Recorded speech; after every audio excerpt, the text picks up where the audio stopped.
Non perdiamoci di vista lo slogan con cui i giornalisti calciatori di TV Pressing danno appuntamento a tutti per domani pomeriggio allo stadio Valmarana di Mira. Calcio d'inizio previsto per le 17. La partita, come oramai sono soliti fare, è di quelle solidali e a sostegno della Banca degli Occhi di Mestre, perché dopo il furto di marzo scorso la fondazione necessita ancora di fondi. Ora, calata la prima, ondata, no, di emotività, è importante tenere alta l'attenzione verso questo momento difficile che a causa di questo furto ha passato la Fondazione. Faremo anche un minuto di silenzio per ricordare Pierluigi Tamburini, no, il nostro collega tragicamente scomparso. Prima ci sarà una partita dei bambini e poi appunto ci sarà questa sfida. Invitiamo la gente a venire a donare anche chi può qualcosa per la Fondazione Banca degli Occhi e a ricordarsi di questa magnifica istituzione. Giornalisti di TV Pressing già in fermento per i preparativi del loro ventennale. Saremo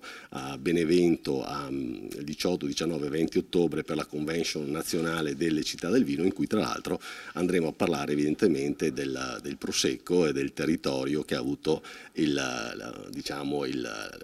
una sorta di viatico da parte dell'UNESCO, no, che è stato riconosciuto come patrimonio mondiale dell'umanità.